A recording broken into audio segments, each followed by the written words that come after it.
The young ones died first. Blood pooled between the stones and crawled across the floor with delicate phantom hands. Shane felt it sink into his bones the longer he lay in the cell. How long had it been since he tasted pure, unrecycled oxygen? Since he felt the steady weight of a weapon in his hand? His finger twitched as he imagined the shock of a rifle against his shoulder, the silent shot in the open vacuum of space. "You're not going to die here." Shane rolled over, wincing as his shoulder twisted painfully. He'd popped it back into place after the fight yesterday, but the skin was still swollen and tender. His hands ached, too. He tried not to think about why, but the memories always overcame him in the end. A pulse slowing under his fingers, the other man clawing at the floor, broken nails scratching down the dusty walls. Shane had always thought killing would be harder, that it would take a certain kind of person to wrap their hands around another's throat and squeeze until there was nothing left. But it had been over by the time the warden arrived, before the droids swarmed and the prisoners rioted. Killing was the easiest thing in the world, and Shane wasn't sorry. He exhaled, grimacing at the sharp pain in his chest. They kept it cold and solitary. Add that to the list of things these people would pay for. He'd come for them all eventually. Every officer, every warden, every droid. Everyone who funded a place like this. "You're not going to die here." Shane's last thoughts before the dark claimed him again were of his hands, pale and trembling without something to hold, and that man's vacant, lifeless stare. Chapter 2.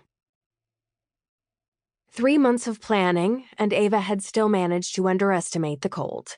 She shivered as she followed a masked officer through the twisting corridors of the Opian prison moon. They had made it through the first security checkpoint without so much as a whisper from the alarms, but another officer stopped her before she reached the second.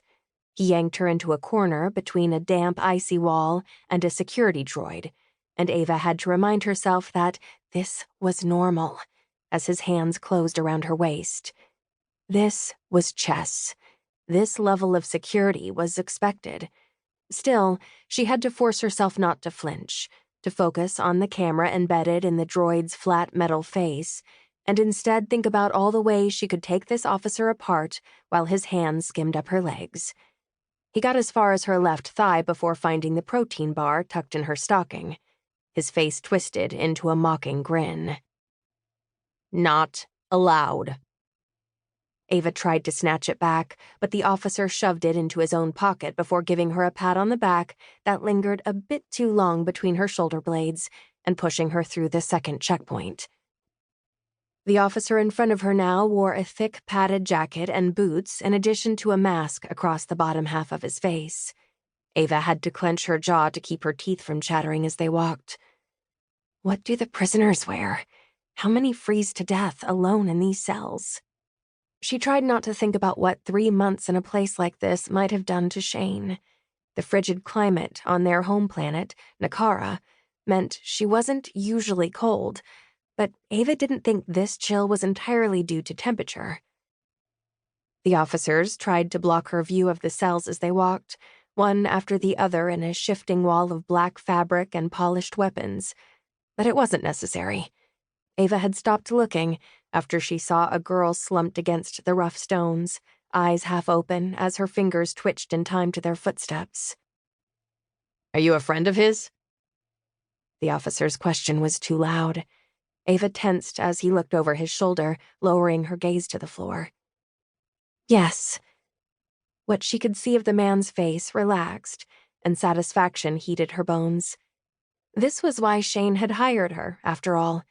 This was why she wore pretty dresses and wove moonflowers into her long dark hair and blushed at every question. Because she was a good actress, good enough to make it if she'd been born on any part of Nakara other than barren, wasted West Rama.